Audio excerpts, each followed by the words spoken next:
ಪ್ರೀತಿಯ 10ನೆಯ ತರಗತಿಯ ವಿದ್ಯಾರ್ಥಿಗಳೇ, ತಮಗೆಲ್ಲರಿಗೂ ಆನ್ಲೈನ್ ತರಗತಿಗೆ ಸ್ವಾಗತ. ಇಂದು ನಾನು ವೃತ್ತಗಳು ಅಧ್ಯಾಯವನ್ನು ಇಂದಿನ ಆನ್ಲೈನ್ ತರಗತಿಗೆ ತೆಗೆದುಕೊಳ್ತಾ ಇದ್ದೇನೆ. ಈ ವೃತ್ತಗಳಿಗೆ ಸಂಬಂಧಿಸಿದಂತೆ ಕೆಲವು ಮೂಲಭೂತವಾಗಿರುವಂಥ ಅಂಶಗಳನ್ನು ಮೊದಲನೇ ಬಾರಿಗೆ ನಾವು ಅರ್ಥ ಮಾಡಿಕೊಳ್ಳೋಣ. ಮುಂದಿನ ಸ್ಲೈಡ್ನಲ್ಲಿ ವೃತ್ತಗಳಿಗೆ ಸಂಬಂಧಿಸಿದಂತೆಯೇ ಮೂಲಭೂತ ಅಂಶಗಳ ಬಗ್ಗೆ ನೋಡೋಣ.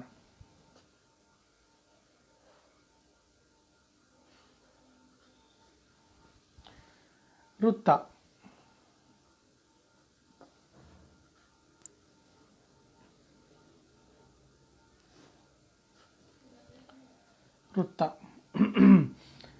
ಒಂದು ಸಮತಲದಲ್ಲಿನ ಸ್ಥಿರ ಬಿಂದುವಿನಿಂದ ಸಮಾನ ದೂರದಲ್ಲಿರುವ ಬಿಂದುಗಳ ಗಣದಿಂದ ಉಂಟಾದ ಆವೃತ ಆಕೃತಿಗೆ ವೃತ್ತ ಎನ್ನುವರು. ಹಾಗೂ ಆ ಸ್ಥಿರ ಬಿಂದುವನ್ನು ವೃತ್ತ ಕೇಂದ್ರ ಎನ್ನುವರು. ಇದು ಮೊದಲನೆಯ ಸ್ಟೇಟ್ಮೆಂಟ್. ಹಾಗಾಗಿ ವೃತ್ತದ ಒಂದು ಪರಿಕಲ್ಪನೆಯನ್ನು ನಾವು ಮೊದಲಿಗೆ ಮಾಡಿಕೊಂಡು ಆನಂತರದಲ್ಲಿ ವೃತ್ತಕ್ಕೆ ಸಂಬಂಧಿಸಿದಂಥ ವಿವಿಧ ಅಂಶಗಳನ್ನು ಅರ್ಥ ಮಾಡಿಕೊಳ್ಳೋಣ. ಒಂದು ಸಮತಲದಲ್ಲಿನ ಸ್ಥಿರ ಬಿಂದುವಿನಿಂದ ಅದನ್ನು ಸ್ವಲ್ಪ ಸರಿಯಾಗಿ ಅದರ ಪರಿಕಲ್ಪನೆಯನ್ನು ಮಾಡ್ಕೋಬೇಕು ಮಕ್ಕಳೇ. ಈಗ ಒಂದು ಸಮತಲವನ್ನು ಕಲ್ಪನೆ ಮಾಡಿಕೊಂಡು ಅದರ ಮೇಲೆ ಒಂದು ಬಿಂದು ಇದೆ. ಆ ಬಿಂದುವಿನಿಂದ ಸಮಾನ ದೂರದಲ್ಲಿ ನಾವು ಬಿಂದುಗಳನ್ನು ಗುರುತಿಸ್ತಾ ಹೋದರೆ ಆ ಎಲ್ಲ ಬಿಂದುಗಳನ್ನು ಸೇರಿಸಿದಾಗ ಉಂಟಾಗುವಂತಹ ಒಂದು ಆವೃತ ಆಕೃತಿಗೆ ನಾವೇನು ಹೇಳ್ತೇವೆ ಅಂತಂದರೆ ಬಿಂದು ಅಂತ ಕರಿತೇವೆ. ಆವೃತ ಬಿಂದುಗಳಿಂದ ಉಂಟಾಗಿರುವಂಥದ್ದು ಆವೃತ ಆಕೃತಿಗೆ ನಾವೇನು ಹೇಳ್ತೇವೆ ವೃತ್ತ ಅಂತ ಹೇಳ್ತೇವೆ. ಹಾಗೂ ಆ ಸ್ಥಿರ ಬಿಂದುವಿಗೆ ವೃತ್ತದ ಕೇಂದ್ರ ಅಂತ ಕರಿತೇವೆ. ಈಗ ಇಲ್ಲಿ ನೋಡಿ, ಈ ವೃತ್ತದಲ್ಲಿ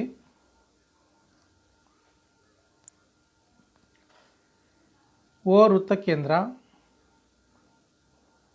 A B Vyasa, O C ತ್ರಿಜ್ಯ, ಡಿ ಇ ಜ. ಈ ಪದಗಳ ಬಗ್ಗೆ ಗೊತ್ತಿದೆ ಮಕ್ಕಳು ನಿಮಗೆ. ವ್ಯಾಸ ಅಂದ್ರೇನು, ತ್ರಿಜ್ಯ ಅಂದ್ರೇನು, ಜ ಅಂದ್ರೇನು. ಆದರೂ ಕೂಡ ಮತ್ತೆ ಅವುಗಳನ್ನು ನಾನು ನಿಮಗೆ ಪುನರಾವಲೋಕನ ಮಾಡಲಿಕ್ಕೆ ಬಯಸ್ತಾ ಇದ್ದೇನೆ. ಅದಕ್ಕಿಂತ ಪೂರ್ವದಲ್ಲಿ ವೃತ್ತ ಪರಿಧಿ ಅಂತಂದರೆ ಏನು ಅಂತ, ಅದೇ ವ್ಯಾಖ್ಯಾನಕ್ಕೆ ವೃತ್ತದ ವ್ಯಾಖ್ಯಾನವನ್ನು ಇಲ್ಲಿ ಕೊಡ್ಬೋದು ನಾವು. ಏನು? ಸಮತಲದಲ್ಲಿನ ಸ್ಥಿರ ಬಿಂದುವಿನಿಂದ ಸಮದೂರದಲ್ಲಿರುವ ಬಿಂದುಗಳ ಗಣದಿಂದ ಉಂಟಾದ ಆವೃತ ಭಾಗವನ್ನು ನಾವೇನು ಹೇಳ್ತೇವೆ ವೃತ್ತ ಪರಿಧಿ ಅಂತ ಕರಿತೇವೆ. ಒಂದು ಸ್ಥಿರ ಬಿಂದುವಿನಿಂದ ಸಮಾನ ದೂರದಲ್ಲಿರುವ ಬಿಂದುಗಳ ಗಣದಿಂದ ಉಂಟಾಗಿರುವಂತಹ ಒಂದು ಆವೃತ ಆಕೃತಿಗೆ ಅಥವಾ ಆವೃತ ಭಾಗವನ್ನು ವೃತ್ತ ಪರಿಧಿ ಅಂತ ಕರೀತಾರೆ. ಹಾಗಾಗಿ ವೃತ್ತ ಅಂದ್ರೇನು, ವೃತ್ತದ ಪರಿಧಿ ಅಂದ್ರೇನು ಅನ್ನುವಂಥ ಅಂಶವನ್ನು ನೋಡ್ಕೊಂಡಾದಮೇಲೆ ಇಲ್ಲಿದಾವಲ್ಲ ಇವುಗಳ ಬಗ್ಗೆ ಸ್ವಲ್ಪ ವ್ಯಾಖ್ಯಾನವನ್ನು ನೋಡೋಣ ಮುಂದಿನ ಸ್ಲೈಡ್ನಲ್ಲಿ. ವ್ಯಾಸ. ವ್ಯಾಸ ಅಂದರೆ ಏನು? ವೃತ್ತ ಕೇಂದ್ರದ ಮೂಲಕ ಹಾದು ಹೋಗುವ ಹಾಗೂ ವೃತ್ತ ಪರಿಧಿಯನ್ನು ಯಾವುದಾದರೂ ಎರಡು ಬಿಂದುಗಳಲ್ಲಿ ಛೇದಿಸುವ ಅಥವಾ ಸೇರಿಸುವ ರೇಖಾಖಂಡವನ್ನು ವ್ಯಾಸ ಎಂದು ಕರೆಯುತ್ತಾರೆ.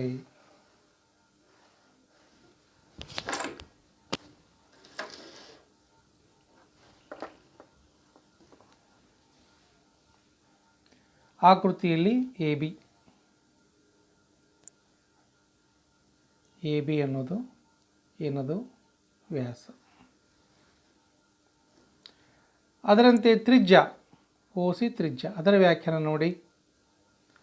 ವೃತ್ತ ಕೇಂದ್ರ ಹಾಗೂ ವೃತ್ತ ಪರಿಧಿಯ ಮೇಲಿನ ಯಾವುದಾದರೂ ಬಿಂದುವನ್ನು ಸೇರಿಸುವಂತಹ ರೇಖಾಖಂಡವೇ ತ್ರಿಜ್ಯ, ಅದು ಆಕೃತಿಯಲ್ಲಿ OC.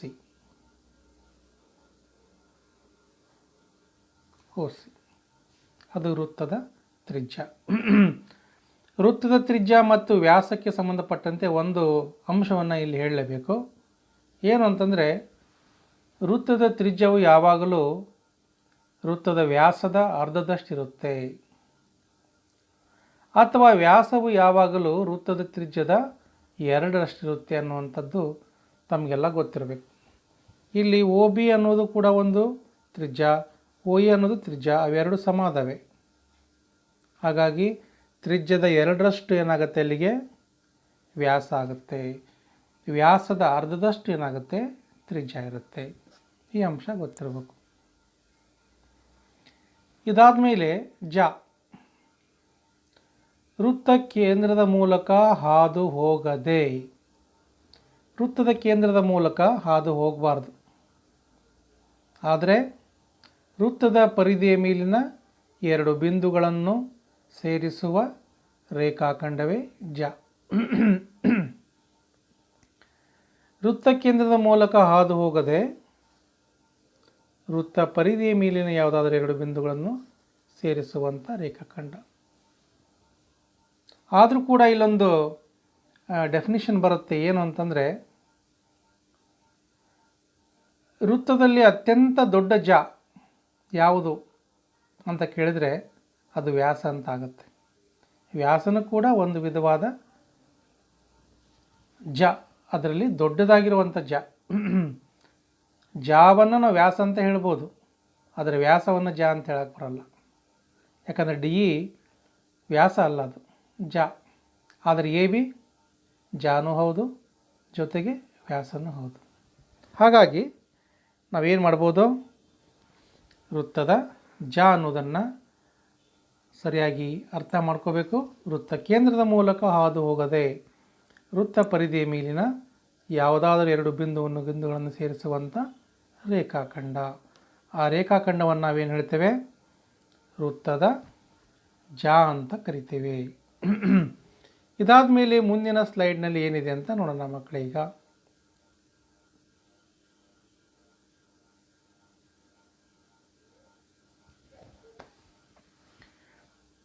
ಹೊಸ ಶಬ್ದ ಬರ್ತಾ ಇದೆ ನಿಮಗಿಲ್ಲಿ, ವೃತ್ತ ಸ್ಪರ್ಶಕ ಅಂತ. ವೃತ್ತ ಸ್ಪರ್ಶಕ ಅಂದರೆ ಏನು? ಇಲ್ಲಿ ಆಕೃತಿಯಲ್ಲಿ O ಕೇಂದ್ರವುಳ್ಳ ಒಂದು ವೃತ್ತ ಇದೆ. ಆ ವೃತ್ತಕ್ಕೆ 3 ಸರಳ ರೇಖೆಗಳನ್ನು ಎಳೆಯಲಾಗಿದೆ, MN, AB ಮತ್ತು XY. MN ಅನ್ನುವಂಥ ಸರಳರೇಖೆ AB ಸರಳರೇಖೆಗಿಂತ ಭಿನ್ನವಾಗಿದೆ. ABಗಿಂತ XY ಅನ್ನುವಂಥದ್ದು ಇನ್ನೂ ಕೂಡ ಭಿನ್ನವಾಗಿದೆ. ಇವುಗಳನ್ನು ಗಮನಿಸ್ರಿ. ಈಗ MN ಅನ್ನುವಂಥ ಸರಳರೇಖೆಯನ್ನು ನಾವು ಏನಂತ ಕರಿತೀವಿ ಇಲ್ಲಿ ಅಂತಂದರೆ, ವೃತ್ತ ಪರಿಧಿಯನ್ನು ಪ್ರತ್ಯೇಕವಾಗಿ 2 ಬಿಂದುಗಳಲ್ಲಿ ಛೇದಿಸಿದೆ. ಹಾಗಾಗಿ MN ಅನ್ನುವಂಥದ್ದೇನಿದೆಯಲ್ಲ, ಅದು ವೃತ್ತ ಛೇದಕ. 2 ಬಿಂದುಗಳಲ್ಲಿ ಕಟ್ ಮಾಡಿದೆ, ಅದು ಇಲ್ಲೊಂದು ಬಿಂದು ಮತ್ತು ಇಲ್ಲೊಂದು ಬಿಂದು. ಹಾಗಾಗಿ ಅದನ್ನು ನಾವೇನು ಹೇಳ್ತೀವಿ, ವೃತ್ತ ಛೇದಕ ಅಂತ ಕರಿತೇವೆ. ಹಾಗೆ ಮುಂದುವರೆದು ಇನ್ನೊಂದು ನೋಡೋಣ, XY ಅನ್ನುವಂಥದ್ದು. ಅದು ವೃತ್ತಕ್ಕೆ ಸಂಬಂಧನೇ ಇಲ್ಲ, ಅದು ವೃತ್ತದ ಹೊರಭಾಗದಲ್ಲೇ ಇದೆ. ಹಾಗಾಗಿ ಅದೊಂದು ಸರಳ ರೇಖೆ ಅಂತ ಅಷ್ಟೇ ಹೇಳ್ಬೋದು. ವೃತ್ತದ ಹೊರಗಿರುವಂಥ ಬಾಹ್ಯವಾಗಿರುವಂಥ ಒಂದು ಸರಳ ರೇಖೆ. ಈಗ MN ಸರಳ ರೇಖೆಯನ್ನು ನಾವೇನು ಮಾಡೋಣ, ಕ್ರಮೇಣ P ಬಿಂದುವಿನ ಕಡೆಗೆ ಸರಿಸ್ತಾ ಹೋಗೋಣ. ಅಂತಿಮವಾಗಿ ಏನಾಗುತ್ತಂದರೆ, ವೃತ್ತದ ಪರಿಧಿಯನ್ನು ಒಂದು ಬಿಂದುವಿನಲ್ಲಿ, ಒಂದು ಬಿಂದು ಅಂದರೆ ಪಿ ಬಿಂದುವಿನಲ್ಲಿ ಸ್ಪರ್ಶ ಮಾಡುವ ರೀತಿಯಲ್ಲಿ, ಪಿ ಬಿಂದುವಿನಲ್ಲಿ ಮಾತ್ರ ಟಚ್ ಮಾಡುವ ರೀತಿಯಲ್ಲಿ ಎ ಬಿ ಎನ್ನುವಂಥ ಸರಳರೇಖೆ ಬರುತ್ತೆ. ಅಂದರೆ ಎ ಬಿ ಸರಳರೇಖೆ ವೃತ್ತ ಪರಿಧಿಯನ್ನು ಕೇವಲ ಒಂದು ಬಿಂದುವಿನಲ್ಲಿ ಮಾತ್ರ ಸ್ಪರ್ಶ ಮಾಡಿದೆ. ಹಾಗಾಗಿ ಈ ಒಂದು ಎ ಬಿ ಸರಳರೇಖೆಗೆ ನಾವೇನು ಹೇಳ್ತೇವೆ, ವೃತ್ತದ ಸ್ಪರ್ಶಕ ಅಂತ ಕರಿತೀವಿ. ವೃತ್ತದ ಸ್ಪರ್ಶಕ ಇಲ್ಲಿ ಬರೆದಿದ್ದೇನೆ ನೋಡ್ರಿ. ಈಗ ಎಮ್ ಎನ್ ವೃತ್ತಛೇದಕ, ಎಕ್ಸ್ ವೈ ಅದೊಂದು ಸರಳರೇಖೆ, ಎ ಬಿ ವೃತ್ತ ಸ್ಪರ್ಶಕ, ಪಿ ಅನ್ನುವಂಥದ್ದು ಏನದು ಸ್ಪರ್ಶ ಬಿಂದು. ಪಿ ಎನ್ನುವುದು ಸ್ಪರ್ಶಕ ಏನು ವೃತ್ತ ಪರಿಧಿಯನ್ನು ಟಚ್ ಮಾಡುತ್ತಲ್ಲ ಆ ಒಂದೇ ಒಂದು ಬಿಂದು ಇದೆಯಲ್ಲ, ಆ ಬಿಂದುವಿಗೆ ಸ್ಪರ್ಶ ಬಿಂದು ಅಂತ ಕರೀತಾರೆ. ಹಾಗಾಗಿ ವೃತ್ತ ಸ್ಪರ್ಶಕ ಅಂದರೆ ಏನು ಅಂದರೆ ವೃತ್ತ ಪರಿಧಿಯನ್ನು ಕೇವಲ ಒಂದು ಬಿಂದುವಿನಲ್ಲಿ ಮಾತ್ರ ಸ್ಪರ್ಶಿಸುವ ರೇಖೆಗೆ ವೃತ್ತ ಸ್ಪರ್ಶಕ ಅಂತ ಕರೀತಾರೆ.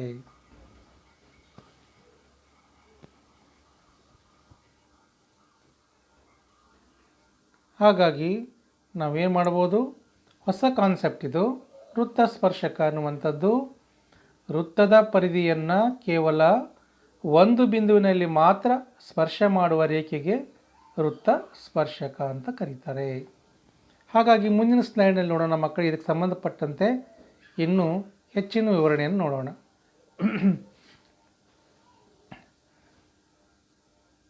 ಇಲ್ಲಿ ಒಂದು ಕಾನ್ಸೆಪ್ಟನ್ನು ನಿಮಗೆ ಕೊಡ್ತಾ ಇದ್ದೀನಿ ನಾನು. ವೃತ್ತಸ್ಪರ್ಶಕ ವೃತ್ತ ಪರಿಧಿಯನ್ನು ಕೇವಲ ಒಂದೇ ಒಂದು ಬಿಂದುವಿನಲ್ಲಿ ಮಾತ್ರ ಛೇದಿಸುವ ರೇಖೆಗೆ ವೃತ್ತಸ್ಪರ್ಶಕ ಅಂತಾರೆ, ಮತ್ತು ಆ ಬಿಂದುವಿಗೆ ಏನು ಹೇಳ್ತಾರೆ, ಸ್ಪರ್ಶ ಬಿಂದು ಅಂತ ಕರೀತಾರೆ. ಇದರ ಜೊತೆಗೆ ಇನ್ನೂ ಒಂದು ಅಂಶವನ್ನು ಇಲ್ಲಿ ನಾನು ನಿಮಗೆ ಗಮನಕ್ಕೆ ತರಲಿಕ್ಕೆ ಇಷ್ಟಪಡ್ತೇನೆ. ವೃತ್ತ ಪರಿಧಿಯನ್ನು ಒಂದೇ ಒಂದು ಬಿಂದುವಿನಲ್ಲಿ ಒಂದು ಸ್ಪರ್ಶಕವನ್ನು ಮಾತ್ರ ರಚನೆ ಮಾಡಲಿಕ್ಕೆ ಸಾಧ್ಯ. ಇಲ್ಲಿ ಪಿ ಅನ್ನುವಂಥ ಬಿಂದು ಇದೆ, ಆ ಪಿ ಅನ್ನುವಂಥ ಬಿಂದುವಿನಲ್ಲಿ ಒಂದು ಸ್ಪರ್ಶಕ ಮಾತ್ರ ಎಳೆಯಕ್ಕೆ ಬರುತ್ತೆ, ಇನ್ನೊಂದು ಎಳೆಯಕ್ಕೆ ಬರಲ್ಲ. ಅವೆಲ್ಲ ಏನಾಗ್ತವೆ, ವೃತ್ತ ಛೇದಕ ಮತ್ತು ಸರಳ ರೇಖೆಗಳಾಗ್ತವೆ. ಆದರೆ ಕೇವಲ ಒಂದು ಸರಳ ರೇಖೆ ಮಾತ್ರ ವೃತ್ತ ಪರಿಧಿಯನ್ನು ಸ್ಪರ್ಶಿಸುವಂತೆ ಏನು ಮಾಡ್ಬೋದು, ನಾವು ಎಳೆಯಬಹುದು. ಹಾಗಾಗಿ ವೃತ್ತದ ಪರಿಧಿಯ ಮೇಲೆ ಕೇವಲ ಒಂದು ಸ್ಪರ್ಶಕವನ್ನು ಮಾತ್ರ ರಚನೆ ಮಾಡಲಿಕ್ಕೆ ಸಾಧ್ಯವಿದೆ ಅನ್ನುವಂಥ ಅಂಶವನ್ನು ನಾವು ಅರ್ಥ ಮಾಡ್ಕೋಬೇಕು. ಹಾಗಾಗಿ ಇನ್ನೊಂದು ಕಾನ್ಸೆಪ್ಟನ್ನು ನಿಮಗೆ ಗಮನಕ್ಕೆ ತರಲಿಕ್ಕೆ ಇಷ್ಟಪಡ್ತೇನೆ. ವೃತ್ತದ ಸ್ಪರ್ಶಕ ಮತ್ತು ಸ್ಪರ್ಶ ಬಿಂದುವಿನಲ್ಲಿ ರಚಿಸಿದಂಥ ತ್ರಿಜ್ಯ, ಸ್ಪರ್ಶಕ ಮತ್ತು ತ್ರಿಜ್ಯ ಇವುಗಳ ನಡುವೆ ಇರುವ ಕೋನ ಯಾವಾಗಲೂ ಲಂಬ ಕೋನ ಇರುತ್ತೆ. ಅಂದರೆ 90 ಡಿಗ್ರಿಗೆ ಸಮನಾಗಿರುತ್ತೆ. ಈ ತ್ರಿಜ್ಯ ಮತ್ತು ಸ್ಪರ್ಶಕ ನಡುವಿನ ಕೋನ 90 ಡಿಗ್ರಿ ಇರುತ್ತೆ. ಇಲ್ಲಿ ಎರಡು ಕಾನ್ಸೆಪ್ಟನ್ನು ಅರ್ಥ ಮಾಡಿಕೊಂಡ್ರೆ ನೀವೀಗ ವೃತ್ತದ ಪರಿಧಿಯ ಮೇಲಿನ ಒಂದು ಬಿಂದುವಿನಲ್ಲಿ ಒಂದು ಸ್ಪರ್ಶಕವನ್ನು ಮಾತ್ರ ರಚಿಸಲು ಸಾಧ್ಯ, ಒಂದು. ಇನ್ನೊಂದು, ವೃತ್ತದ ಸ್ಪರ್ಶಕ ಮತ್ತು ಸ್ಪರ್ಶ ಬಿಂದುವಿನಲ್ಲಿ ಎಳೆದಂಥ ತ್ರಿಜ್ಯ ಇವುಗಳ ನಡುವಿನ ಕೋನ ಯಾವಾಗಲೂ 90 ಡಿಗ್ರಿ ಇರುತ್ತೆ. ಸ್ಪರ್ಶಕ ಮತ್ತು ತ್ರಿಜ್ಯಗಳು ಪರಸ್ಪರ ಲಂಬವಾಗಿರುತ್ತವೆ ಅನ್ನುವಂಥ ಅಂಶ. ಹಾಗಾದರೆ ಇದು ಸರಿನಾ ಅನ್ನೋದನ್ನು ಸಾಧನೆ ಮಾಡಿ ನೋಡೋಣ. ಇಲ್ಲಿ ಪ್ರಮೇಯದಲ್ಲಿ ಬರುತ್ತೆ ಅದು. ವೃತ್ತದ ಮೇಲಿನ ಯಾವುದೇ ಒಂದು ಬಿಂದುವಿನಲ್ಲಿ ಎಳೆದ ಸ್ಪರ್ಶಕವು ಮತ್ತು ಸ್ಪರ್ಶ ಬಿಂದುವಿನಲ್ಲಿ ಎಳೆದಂಥ ತ್ರಿಜ್ಯಕ್ಕೆ ಲಂಬವಾಗಿರುತ್ತೆ. ಇಲ್ಲಿ ಓ ಅನ್ನುವಂಥದ್ದು ಒಂದು ವೃತ್ತ, ಇಲ್ಲಿ ಪಿ ಬಿಂದುವಿನಲ್ಲಿ ಒಂದು ಸ್ಪರ್ಶಕ ಎಳೆಯಲಾಗಿದೆ, ಆ ಸ್ಪರ್ಶಕಕ್ಕೆ ಎಳೆದಂಥ ತ್ರಿಜ್ಯ ಓ ಪಿ. ಒ ಪಿ ಯು ಏನಾಗುತ್ತೆ ಎಕ್ಸ್ ವೈಗೆ ಲಂಬವಾಗಿದೆ ಅನ್ನುವಂಥ ಅಂಶವನ್ನು ನಾವೇ ಮಾಡಬೇಕಿಲ್ಲಿ ಅರ್ಥ ಮಾಡ್ಕೋಬೇಕಾಗಿದೆ. ಹಾಗಾದರೆ ಇದನ್ನು ಸಾಧನೆ ಮಾಡೋಣ ಮಕ್ಕಳೀಗ ನೋಡೋಣ. ಏನು ಅಂದರೆ ಓ ಕೇಂದ್ರವುಳ್ಳ ವೃತ್ತ,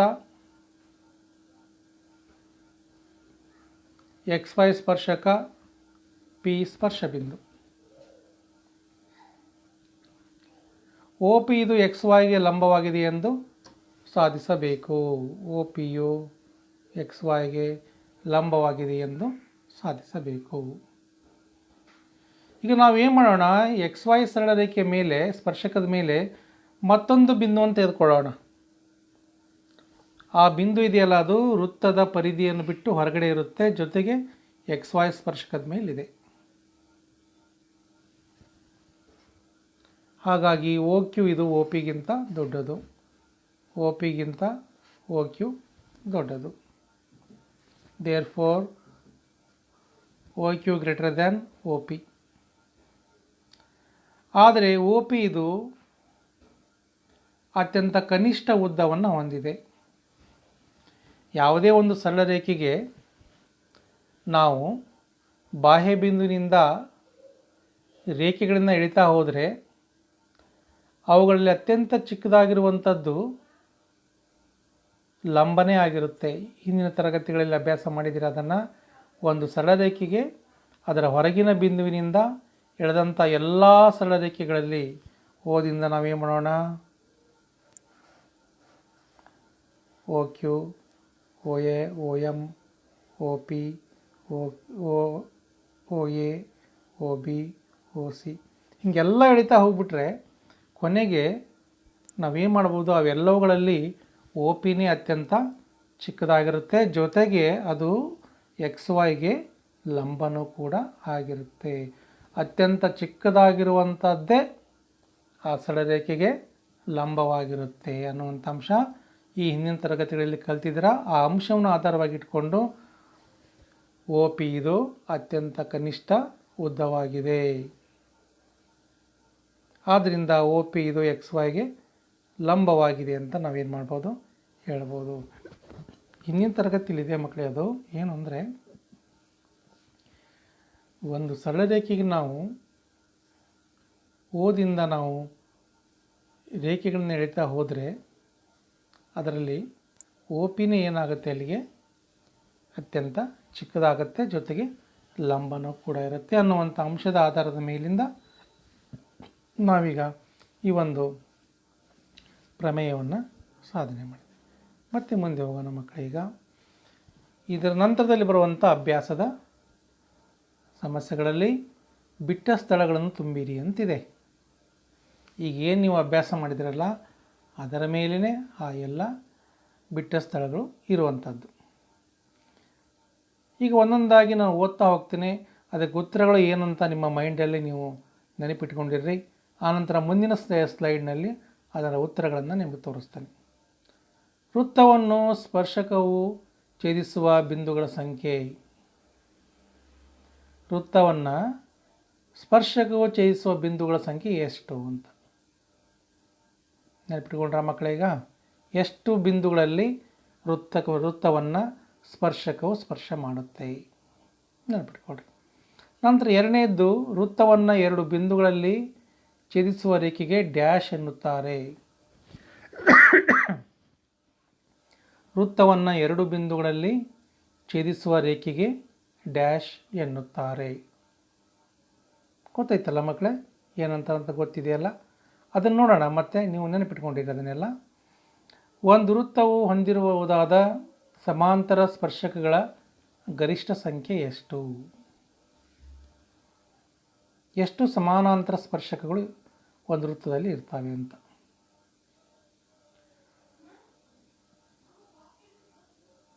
ಸ್ಪರ್ಶಕ ಹಾಗೂ ವೃತ್ತ ಹೊಂದಿರುವಂಥ ಸಾಮಾನ್ಯ ಬಿಂದುವಿಗೆ ಏನಂತ ಕರೀತಾರೆ ಅಂತ. ಸ್ಪರ್ಶಕ ಮತ್ತು ವೃತ್ತ ಹೊಂದಿರುವ ಸಾಮಾನ್ಯ ಬಿಂದು ಅದಕ್ಕೆ ಏನಂತ ಕರೀತಾರೆ ಅಂತ. ಇವು 4 ಬಿಟ್ಟ ಸ್ಥಳಗಳಿಗೆ ಉತ್ತರಗಳು ಏನು ಅಂತ ನೀವು ಮೈಂಡಲ್ಲಿ ಅದರ ಬಗ್ಗೆ ನೀವು ನೆನಪಿಟ್ಕೊಂಡ್ರೆ ಈ ಮುಂದಿನ ಸ್ಲೈಡ್ನಲ್ಲಿ ನೀವು ಅಂದ್ಕೊಂಡಿರುವಂಥ ಅಂಶಗಳು ಸರಿಯಾಗಿದ್ದಾವೆಯೇ ಅಂತ ನೋಡೋಣ. ಹಾಗಾದರೆ ಈ 4 ಬಿಟ್ಟ ಸ್ಥಳಗಳಿಗೆ ಉತ್ತರಗಳು ಏನು ನೋಡಿ. ಮೊದಲನೇದು ನೀವು ಅಂದ್ಕೊಂಡು ಆಗಿದೆ ಏನು ನೋಡಿ. ವೃತ್ತವನ್ನು ಸ್ಪರ್ಶಕವು ಛೇದಿಸುವ ಬಿಂದುಗಳ ಸಂಖ್ಯೆ ಎಷ್ಟು? ಕೇವಲ 1. ಕೇವಲ ಒಂದು ಬಿಂದುವಿನಲ್ಲಿ ಮಾತ್ರ, ವೃತ್ತ ಪರಿಧಿಯ ಒಂದು ಬಿಂದುವಿನಲ್ಲಿ ಮಾತ್ರ ಏನು ಮಾಡ್ಬೋದು? ಸ್ಪರ್ಶಕವು ಸ್ಪರ್ಶ ಮಾಡಬಹುದು. ಹಾಗಾಗಿ ಮೊದಲನೇದಕ್ಕೆ ಉತ್ತರ 1. ವೃತ್ತವನ್ನು 2 ಬಿಂದುಗಳಲ್ಲಿ ಛೇದಿಸುವಂಥ ರೇಖೆಗೆ ಏನು ಹೇಳ್ತೇವೆ ನಾವು? ವೃತ್ತ ಛೇದಕ. ಒಂದು ವೃತ್ತ ಹೊಂದಿರಬಹುದಾದ ಸಮಾಂತರ ಸ್ಪರ್ಶಕಗಳ ಗರಿಷ್ಠ ಸಂಖ್ಯೆ 2. 2 ಸಮಾಂತರ ಸ್ಪರ್ಶಕಗಳನ್ನು ಹೊಂದಿರುತ್ತೆ. ಸ್ಪರ್ಶಕ ಹಾಗೂ ವೃತ್ತ ಹೊಂದಿರುವ ಸಾಮಾನ್ಯ ಬಿಂದುವಿಗೆ ಸ್ಪರ್ಶ ಬಿಂದು ಅಂತ ಕರೀತಾರೆ. ಇವಿಷ್ಟು 4 ಬಿಟ್ಟ ಸ್ಥಳಗಳಿಗಿರುವಂಥ ಉತ್ತರಗಳು. ಮೊದಲನೆಯದ್ದು ಏನು? ಬಿಂದುಗಳ ಸಂಖ್ಯೆ 1. ಎರಡನೇದ್ದು ವೃತ್ತಛೇದಕ. ಮೂರನೇದ್ದು ಸಮಾಂತರ ಸ್ಪರ್ಶಕಗಳು 2. ನಾಲ್ಕನೇದ್ದು ಸ್ಪರ್ಶ ಬಿಂದು. ಇದಿಷ್ಟು ಆದಮೇಲೆ ಮತ್ತೆ ಮುಂದಿನ ಅಂಶಕ್ಕೆ ಹೋಗೋಣ. ಇದು ನೋಡಿ, ಒಂದು ಪ್ರಮೇಯ ಇದೆ, ಭಾಳಷ್ಟು ಇಂಪಾರ್ಟೆಂಟ್ ಆಗಿರುವಂಥ ಪ್ರಮೇಯ. ಸಾಮಾನ್ಯವಾಗಿ ವಾರ್ಷಿಕ ಪರೀಕ್ಷೆಗೆ ಕೇಳಬಹುದಾಗಿರುವಂಥ ಪ್ರಶ್ನೆ ಇದು. ಇದಕ್ಕೆ ನೀವೇ ಮಾಡಬೇಕು, ವೆರಿ ವೆರಿ ಇಂಪಾರ್ಟೆಂಟ್. ರೆಡ್ ಇಂಕಿಂದ ಒಂದು ಕಡೆ ಎಲ್ಲಾದರೂ ಒಂದು ಕಡೆ ಚಿಕ್ಕದಾಗಿ ಇಲ್ಲಿ ಬರ್ಕೊಂಬಿಡ್ಬೇಕು. ಸಾಮಾನ್ಯವಾಗಿ ಇದನ್ನು ನಾವೇನು ಮಾಡಬೇಕು? ಪ್ರತಿ ಸಾರಿ ಓದುವಾಗಲೂ ಕೂಡ ಇದರ ಬಗ್ಗೆ ನಾವು ಗಮನಿಸಲೇಬೇಕು ಅಂತ. Very very very important. 3 ಅಂಕಗಳಿಗೆ ಈ ಪ್ರಮೇಯವನ್ನು ಕೇಳ್ತಾರೆ. ಜೊತೆಗೆ ಏನು ಅಂದರೆ ಭಾಳಷ್ಟು ಸುಲಭವಾಗಿರುವಂಥ ಪ್ರಮೇಯ ಇದು. ನಿಮಗೆ ಯಾವ ಕಾರಣಕ್ಕೂ ಇದು ಕಷ್ಟ ಅಂತ ಅನಿಸುವುದೇ ಇಲ್ಲ, ಅಷ್ಟು ಸುಲಭವಾಗಿರುವಂಥ ಪ್ರಮೇಯ. ಹಾಗಾದರೆ ಈ ಪ್ರಮೇಯದಲ್ಲಿ ಏನೇನಿದೆ ಅಂತ ನೋಡೋಣ. ಬಾಹ್ಯ ಬಿಂದುವಿನಿಂದ ವೃತ್ತಕ್ಕೆಳೆದ ಸ್ಪರ್ಶಕಗಳ ಉದ್ದಗಳು ಸಮನಾಗಿರುತ್ತವೆ. ಬಾಹ್ಯ ಬಿಂದುವಿನಿಂದ ವೃತ್ತಕ್ಕೆಳೆದ ಸ್ಪರ್ಶಕಗಳು ಸಮ. ಬಾಹ್ಯ ಬಿಂದುವಿನಿಂದ ಎಳೆಯಬಹುದಾದ 2 ಸ್ಪರ್ಶಕಗಳು ಸಮ. ಇನ್ನೂ 2 ಅಂಶ ಇದೆ ಅದರಲ್ಲಿ. ಕೇಂದ್ರದಲ್ಲಿ ಏರ್ಪಡುವಂಥ ಕೋನಗಳು ಸಮ, ಬಾಹ್ಯ ಬಿಂದುವಿನಲ್ಲಿ ಏರ್ಪಡುವಂಥ ಕೋನಗಳು ಸಮ ಅಂತ. ಯಾವ್ಯಾವುದು? ಈ ಕೋನ, ಈ ಕೋನ, ಈ ಕೋನ, ಈ ಕೋನ, ಅವುಗಳು ಕೂಡ ಸಮ ಅಂತಿದೆ. ಆದರೆ ನಿಮಗೆ ಒಂದು ಅಂಶ ಕೊಟ್ಟರಿಲ್ಲ ಅಷ್ಟೇ. ಯಾವುದು? ಎ ಪಿ ಮತ್ತು ಬಿ ಪಿ ಅವೆರಡೂ ಏನಾಗ್ತವೆ? ಸಮ ಇರ್ತವೆ ಅನ್ನುವಂಥ ಅಂಶವನ್ನು ನಾವೇನು ಮಾಡಬೇಕು? ಇಲ್ಲಿ ಸಾಧನೆ ಮಾಡಬೇಕಾಗಿದೆ. ಹಾಗಾದರೆ ಒಂದೊಂದೇ ಅಂಶಗಳನ್ನು ನೋಡೋಣ. ಬಾಹ್ಯ ಬಿಂದುವಿನಿಂದ ವೃತ್ತಕ್ಕೆಳೆದ ಸ್ಪರ್ಶಕಗಳ ಉದ್ದಗಳು ಸಮನಾಗಿರುತ್ತವೆ ಪ್ರಮೇಯ. ಸಾಧನೆ ಮಾಡಬೇಕಾಗಿದೆ ನೇರವಾಗಿ. ಓ ಕೇಂದ್ರವಿರುವ ವೃತ್ತ. ಮಕ್ಕಳೇ, ನೀವು ನೋಡ್ತಾ ಹೋಗಬೇಕಲ್ಲಿ. ನಾನು ಇಲ್ಲಿ ಬರೆದಿರೋದನ್ನು ಕರೆಕ್ಟಾಗಿ ಹೇಳ್ತಾ ಹೋಗ್ತಿರ್ತೇನೆ. ಓ ಕೇಂದ್ರವಿರೋ ವೃತ್ತ, ಪಿ ಬಾಹ್ಯ ಬಿಂದು, ಆನಂತರ ಪಿ ಎ ಮತ್ತು ಪಿ ಬಿಗಳು, ಬಾಹ್ಯ ಬಿಂದು ಪಿ ನಿಂದ ಎಳೆದಂತಹ 2 ಸ್ಪರ್ಶಕಗಳು. ಹಾಗಾಗಿ P A equals to P B ಎಂದು ಸಾಧಿಸಬೇಕಾಗಿದೆ. P A equals to P B ಎಂದು ಸಾಧಿಸಬೇಕಾಗಿದೆ. ಈಗ 2 ತ್ರಿಭುಜಗಳನ್ನು ತೆಗೆದುಕೊಳ್ಳೋಣ. ಯಾವೆರಡು ತ್ರಿಭುಜಗಳು? ಪಿ ಎ ಮತ್ತು ಪಿ ಬಿಗಳನ್ನು ಸೇರಿಸಿದ ನಂತರ ಒಂದು ರಚನೆಯನ್ನು ಮಾಡ್ಕೊಳ್ತೀವಿ ನಾವಿಲ್ಲಿ. ಏನಂದರೆ ಒ ಎ ಮತ್ತು ಒ ಬಿಗಳನ್ನು ಸೇರಿಸಿದೆ. ಯಾವುದು? ಒ ಎ ಮತ್ತು ಒ ಬಿಗಳನ್ನು ಸೇರಿಸಿದೆ. ನಂತರ ಒ ಪಿಯನ್ನು ಸೇರಿಸಿದೆ. ಇದಾದ ಮೇಲೆ ನಮಗೆ ಎರಡು ತ್ರಿಭುಜಗಳು ಇಲ್ಲಿ ಕಾಣ್ತವೆ. ಒಂದು AOP, ಇನ್ನೊಂದು BOP. AOP ಮತ್ತು BOPಗಳಲ್ಲಿ ಮೊದಲನೇದ್ದು ಸ್ಪರ್ಶಕ ಆಗಿರೋದ್ರಿಂದ A ಕೋನ 90 ಇದೆ, B ಕೋನ 90 ಇದೆ. ನಂತರ OA = OB. OA ಮತ್ತು OBಗಳು ವೃತ್ತದ ತ್ರಿಜ್ಯಗಳು. ಅದಾದ ನಂತರ OP = OP, ಯಾಕಂದರೆ ಇದು ಉಭಯ ಸಾಮಾನ್ಯ ಬಾಹು. ಇದು ಎರಡು ತ್ರಿಭುಜಗಳಿಗೂ ಸಾಮಾನ್ಯ ಬಾಹು ಇದೆ. ಆದ್ದರಿಂದ ಅದು ತನ್ನಷ್ಟಕ್ಕೆ ತಾನೇನಾಗಿರುತ್ತೆ, ಸಮನಾಗಿರುತ್ತೆ. ಆದ್ದರಿಂದ ಏನು, ಒಂದು ಲಂಬಕೋನದ ಅಂಶ, ಆಮೇಲೆ ಎರಡು ಬಾಹುಗಳು. ಅವು ಎರಡು ಬಾಹುಗಳಲ್ಲಿ ಒಂದು ಬಾಹು ವಿಕರ್ಣ ಇದೆ. ಹಾಗಾಗಿ ನಾವೇನು ಮಾಡ್ಬೋದು ಅಂತಂದರೆ RHS ಸ್ವಯಂ ಸಿದ್ಧದ ಪ್ರಕಾರ ತ್ರಿಭುಜ AOP ಮತ್ತು ತ್ರಿಭುಜ BOPಗಳು ಸರ್ವಸಮ ಅಂತ ನಾವು ಹೇಳಬಹುದು. ಆ ಎರಡು ತ್ರಿಭುಜಗಳು ಸರ್ವಸಮ ಅಂತಾದರೆ ಆವಾಗ ಆಟೋಮೆಟಿಕ್ಕಾಗಿ ಏನಾಗುತ್ತೆ, ಒಂದು ತ್ರಿಭುಜದ 3 ಕೋನಗಳು ಮತ್ತು 3 ಬಾಹುಗಳು ಮತ್ತೊಂದು ತ್ರಿಭುಜದ 3 ಕೋನಗಳು ಮತ್ತು 3 ಬಾಹುಗಳಿಗೆ ಸಮನಾಗಿರೋದ್ರಿಂದ PA ಮತ್ತು PB ಅನ್ನುವಂಥ ಎರಡು ಸ್ಪರ್ಶಕಗಳು ಕೂಡ ಏನಾಗ್ತವೆ, ಅಲ್ಲಿ ಸಮನಾಗ್ತವೆ ಅನ್ನುವಂಥ ಅಂಶ ಗೊತ್ತಾಗುತ್ತೆ. ಈ ರೀತಿಯಾಗಿ ನಾವು ಪ್ರಮೇಯವನ್ನು ಸಾಧಿಸಬೇಕು. ಭಾಳ ಸಿಂಪಲ್ ಆಗಿದೆ ಈ ಪ್ರಮೇಯ. ಇದನ್ನು ನೀವು ಯಾವ ಕಾರಣಕ್ಕೂ ಮಿಸ್ ಮಾಡಬಾರ್ದು. ಸರಿಯಾಗಿ ಪ್ರಮೇಯವನ್ನು ಗಟ್ಟಿ ಮಾಡಿಕೊಂಡು ಹೇಳಿದ ತಕ್ಷಣ ಅದನ್ನು ಬರೆಯೋ ರೀತಿಯಲ್ಲಿ ನೀವೇ ಮಾಡಬೇಕು, ತಯಾರಾಗಿರಬೇಕು. ಮಕ್ಕಳೇ, ನಿಮಗೆ ನೆಕ್ಸ್ಟ್ ಟೆಸ್ಟ್ಗಳನ್ನು ನಾನು ಕೊಡ್ತೀನಿ. ಕೊಟ್ಟಾಗ ಆ ಟೆಸ್ಟ್ಗಳನ್ನು ಬರೆದು ಬಿಟ್ಟು ಮತ್ತೆ ನೀವೇ ಮಾಡಬೇಕು, ವ್ಯಾಟ್ಸಪ್ಪಿಗೆ ಹಾಕಬೇಕು. ಅವುಗಳನ್ನು ನಿಮ್ಮ ಹತ್ರ ಇಟ್ಕೊಂಡಿರಬೇಕು.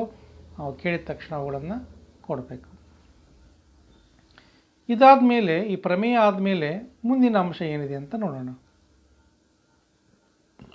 ಇದಕ್ಕೆ ಸಂಬಂಧಪಟ್ಟಂಥ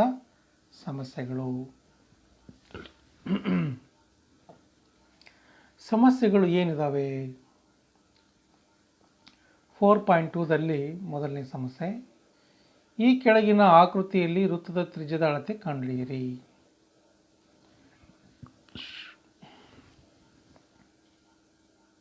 ಇದರಲ್ಲಿ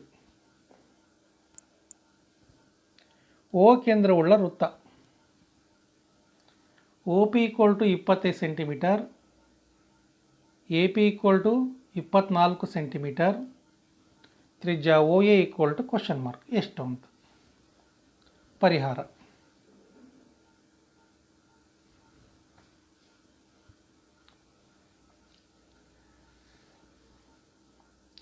ಅಲ್ಲಿ ನಾವೇನು ಮಾಡೋಣ,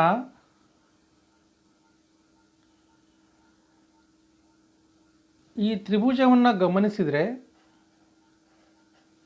ಅದು ಎಂಥ ವಿಧವಾದ ತ್ರಿಭುಜ ಅಂತ ನಿಮಗೆ ಗೊತ್ತಾಗತ್ತಾ? ನೋಡಿರಿ ಸರಿಯಾಗಿ. ಆ ತ್ರಿಭುಜವನ್ನು ಗಮನಿಸಿದರೆ ಅದರಲ್ಲಿ ಒಂದು ಕೋನ ಲಂಬಕೋನ ಇದೆ. ಯಾವುದು? ಎ ಕೋನ. ಎ ಕೋನ ಲಂಬಕೋನ ಇರೋದ್ರಿಂದ ಇದೊಂದು ಲಂಬಕೋನ ತ್ರಿಭುಜ. ಹಾಗಾಗಿ OAP ಲಂಬಕೋನ ತ್ರಿಭುಜದಲ್ಲಿ ಪೈಥಾಗೋರಸ್ ಪ್ರಮೇಯವನ್ನು ನಾವಿಲ್ಲಿ ಅಪ್ಲೈ ಮಾಡಿದರೆ OP² ವಿಕರ್ಣ ಯಾವುದು? ಲಂಬಕೋನಕ್ಕೆ ಎದುರಾಗಿರುವಂಥ ಬಾಹುವೆ ವಿಕರ್ಣ. ಹಾಗಾಗಿ OP² = OA² + AP². OA² + AP². ಇದನ್ನು ತಿರುಮುರುವಾಗಿ ಬರೆಯೋಣ. OA² + AP² = OP². ನಮ್ಮ ಬೇಕಾಗಿರುವಂಥ ಭಾಗ ಎಲ್ಲಿದೆ? ಅದು OA² ಬಲಭಾಗದಲ್ಲಿತ್ತು, ಅದನ್ನು ಎಡಭಾಗಕ್ಕೆ ಬರ್ಕೊಂಡೆ. ಎಡಭಾಗದಲ್ಲಿರೋದನ್ನು ಬಲಭಾಗಕ್ಕೆ ಬರ್ಕೊಂಡ್ವಿ. ಅದರಲ್ಲಿ ಏನು ವ್ಯತ್ಯಾಸ ಆಗೋದಿಲ್ಲ. ನೆಕ್ಸ್ಟ್ ಈಗ OA² = ಆ AP² ಅನ್ನೋದನ್ನು ಏನು ಮಾಡಿದ್ವಿ ನಾವು ಇವಾಗ ಎಡಭಾಗದಿಂದ ಬಲಭಾಗಕ್ಕೆ ತಂದರೆ -AP² ಆಯಿತು.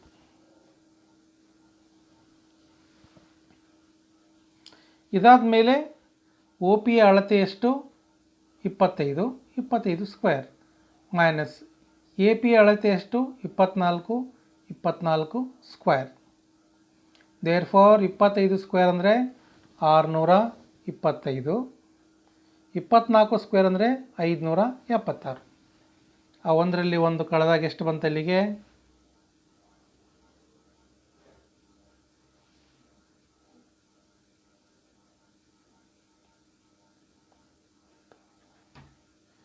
49. ಹಾಗಾಗಿ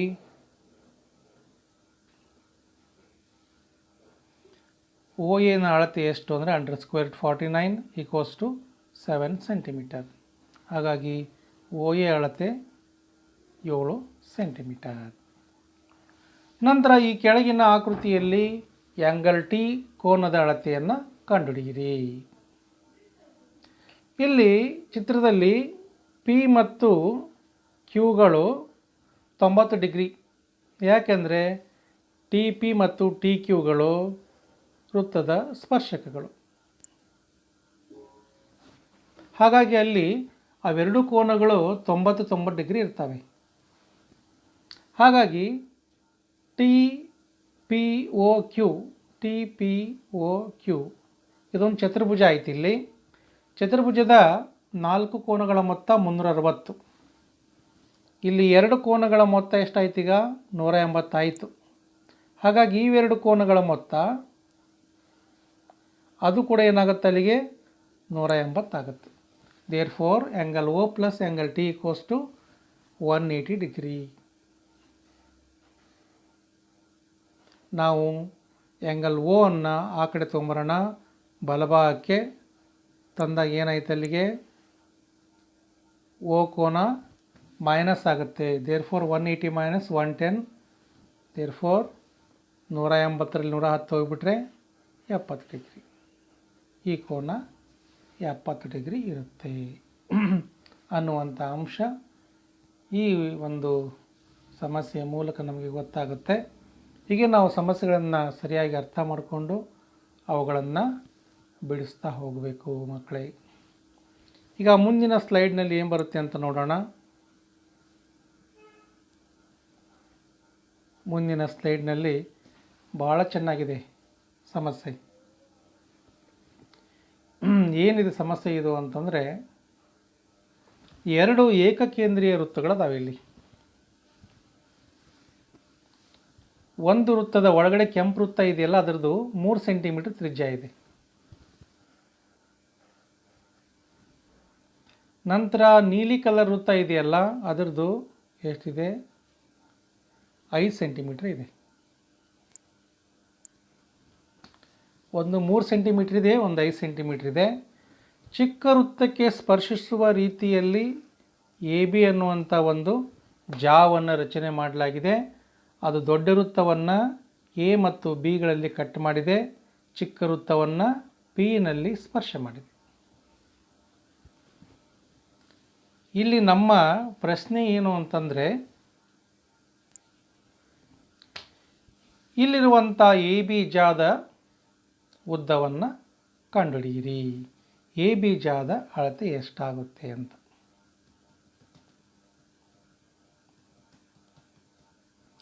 ಪರಿಹಾರ ನೋಡೋಣ. ಈಗ ಚಿಕ್ಕ ವೃತ್ತದ ತ್ರಿಜ್ಯ 3 ಸೆಂಟಿಮೀಟರ್, ದೊಡ್ಡ ವೃತ್ತದ ತ್ರಿಜ್ಯ 5 ಸೆಂಟಿಮೀಟರ್. ಜಾದ ಉದ್ದ ಎ ಬಿಯ ಅಳತೆ ಎಷ್ಟು? ಇಲ್ಲಿ ನೋಡಿ, ಈಗ ಒ ಪಿ ಬಿ ಒಂದು ಲಂಬಕೋನ ತ್ರಿಭುಜ. ಯಾಕಂದರೆ ಒ ಪಿಯನ್ನು ಸೇರಿಸಿದಾಗ ಅದು ಸರಿಯಾಗಿ ಎ ಬಿಯನ್ನು 2 ಭಾಗ ಮಾಡುತ್ತೆ ಮತ್ತು ಒ ಬಿಯನ್ನು ಸೇರಿಸಲಾಗಿದೆ. ಹಾಗಾಗಿ ಒ ಪಿ ಬಿ ಒಂದು ಲಂಬಕೋನ ತ್ರಿಭುಜ. ಈ ಲಂಬಕೋನ ತ್ರಿಭುಜದಲ್ಲಿ ಯಾವ್ಯಾವ ಅಂಶಗಳನ್ನು ಕೊಡಲಾಗಿದೆ? ಒ ಬಿ ಅಳತೆ ಗೊತ್ತಿದೆ, ಒ ಪಿ ಅಳತೆ ಗೊತ್ತಿದೆ, ಪಿ ಬಿ ಅಳತೆ ಗೊತ್ತಿಲ್ಲ. ಅದನ್ನು ಕಂಡುಹಿಡಿಯಬೇಕು. ಅದಕ್ಕಾಗಿ ಪೈಥಾಗೊರಸ್ ಸಿದ್ಧಾಂತವನ್ನು ಅಪ್ಲೈ ಮಾಡಿದಾಗ ಒ ಪಿ ಬಿ ಲಂಬಕೋನ ತ್ರಿಭುಜದಲ್ಲಿ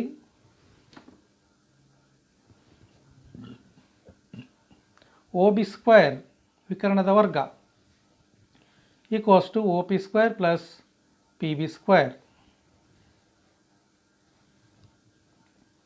ನಮಗೆ ಬೇಕಾಗಿರೋದು ಯಾವುದು ಈಗ ಅದರಲ್ಲಿ? P B.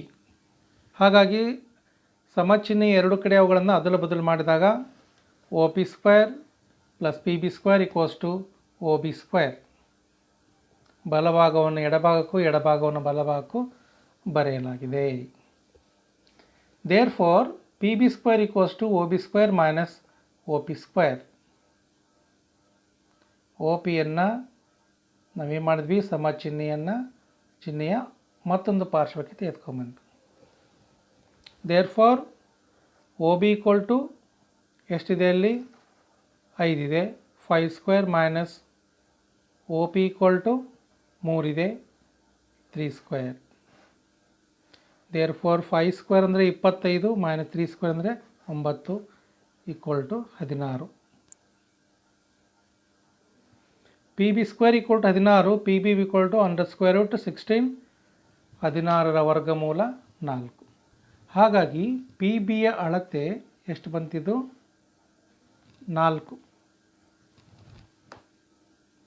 4 ಸೆಂಟಿಮೀಟರ್.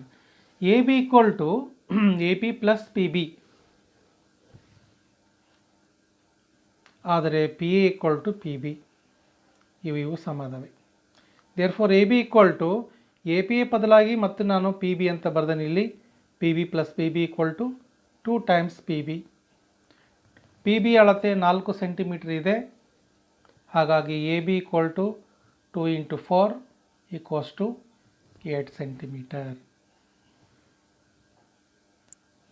ಹಾಗಾಗಿ ಎ ಬಿಯ ಅಳತೆ 8 ಸೆಂಟಿಮೀಟರ್ ಆಗುತ್ತೆ. ಇದು ಕೂಡ ಭಾಳಷ್ಟು ಇಂಪಾರ್ಟೆಂಟ್ ಆಗಿರುವಂಥ ಸಮಸ್ಯೆ. ಇದಕ್ಕೆ ಇಷ್ಟ ಬರಿತೀನಿ ನಾನೀಗ. IMP ವೆರಿ ಇಂಪಾರ್ಟೆಂಟ್ ಅಲ್ಲ ಇದು, ಆದರೆ ಇಂಪಾರ್ಟೆಂಟ್. ಇದಕ್ಕೂ ಕೂಡ ಇಂಪಾರ್ಟೆಂಟ್ ಅಂತ ಬರ್ಕೊಡ್ರಿ.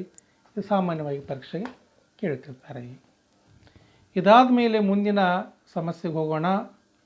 ಇದು ಭಾಳ ವಿಚಿತ್ರವಾಗಿದೆ. ಇದರಲ್ಲಿ ನೀವು ಅರ್ಥ ಮಾಡಿಕೊಳ್ಳುವಂಥದ್ದೇ ಭಾಳಷ್ಟಿದೆ. ಇದರಲ್ಲಿ ಏನಿದೆ? ಇಲ್ಲಿ ಓ ಕೇಂದ್ರವುಳ್ಳ ಒಂದು ವೃತ್ತ. ಈ ವೃತ್ತವನ್ನು ಪಿ ಕ್ಯೂ ಆರ್ ಎಸ್ನಲ್ಲಿ ಸ್ಪರ್ಶಿಸುವಂತೆ ಸ್ಪರ್ಶ ರೇಖೆಗಳನ್ನು ಎಳೆದಾಗ ಏನಾಗಿದೆ? ಅಲ್ಲಿ ಎ ಬಿ ಸಿ ಡಿ ಅನ್ನುವಂಥದ್ದು ಒಂದು ಚತುರ್ಭುಜ ಉಂಟಾಗಿದೆ. ಎ ಬಿ ಸಿ ಡಿ ಅನ್ನುವಂಥ ಚತುರ್ಭುಜ ಉಂಟಾಗಿದೆ.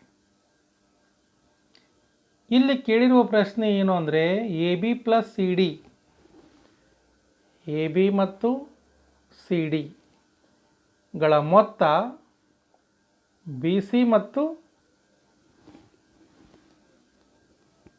ಎ ಡಿಗಳ ಮೊತ್ತಕ್ಕೆ ಸಮನಾಗಿರುತ್ತೆ ಅನ್ನುವಂಥ ಅಂಶ.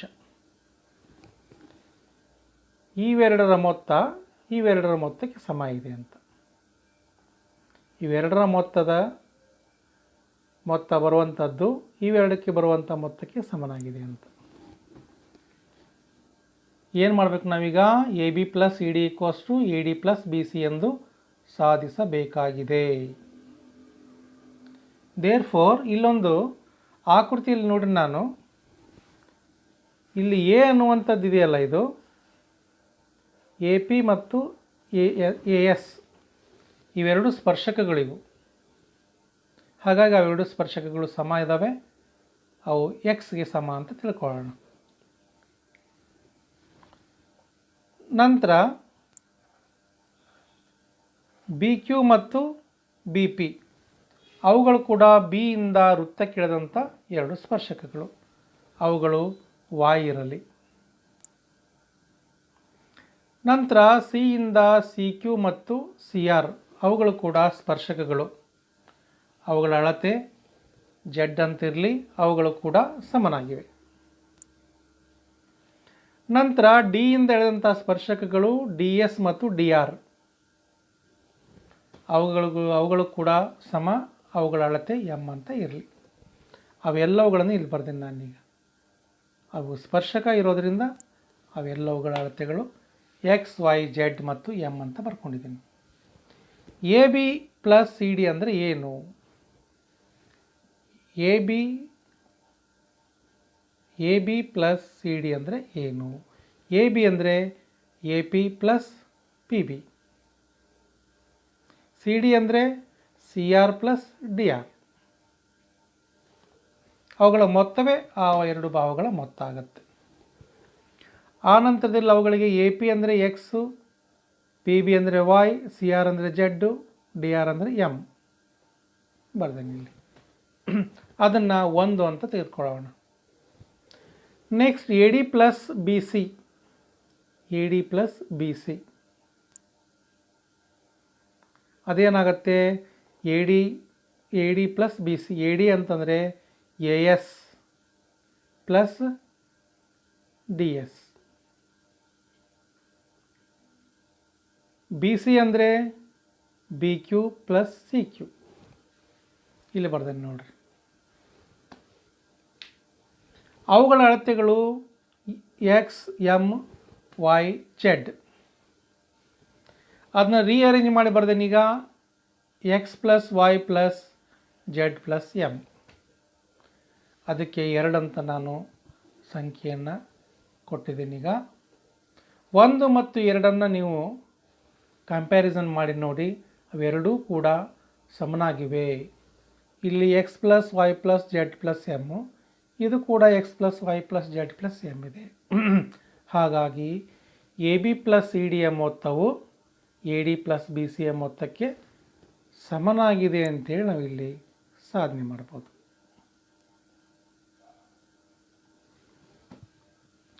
ಹೀಗೆ ಮಕ್ಕಳೇ ನಾವೇನು ಮಾಡ್ಬೋದು ಅಂತಂದರೆ, ಸಮಸ್ಯೆಯನ್ನು ಮೊದಲಿಗೆ ಸರಿಯಾಗಿ ಅರ್ಥ ಮಾಡಿಕೊಂಡು ಆನಂತರದಲ್ಲಿ ಏನು ಮಾಡಬೇಕು, ನಾವು ಅದು ಏನಿದೆ ಅನ್ನೋದನ್ನು ನಾವು ಅರ್ಥ ಮಾಡ್ತಾ ಹೋಗಬೇಕು.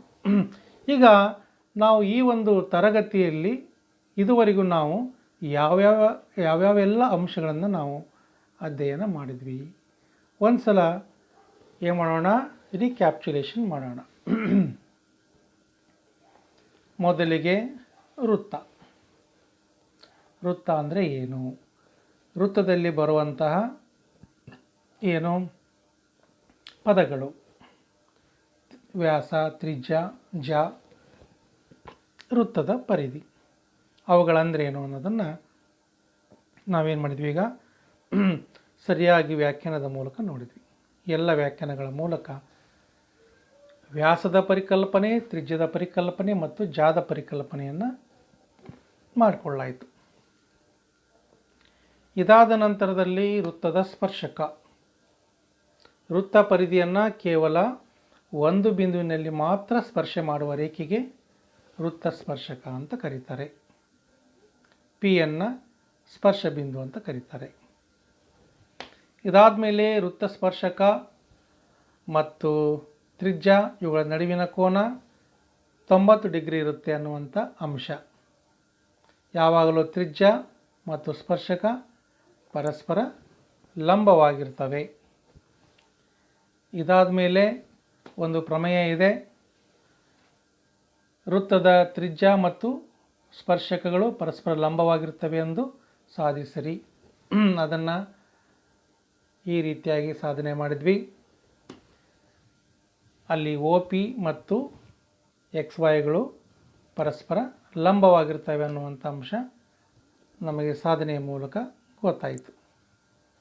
ಇದಾದ ಮೇಲೆ ಮಕ್ಕಳೇ ಕೆಲವು ಬಿಟ್ಟ ಸ್ಥಳಗಳನ್ನು ಕೊಟ್ಟಿದ್ವಿ.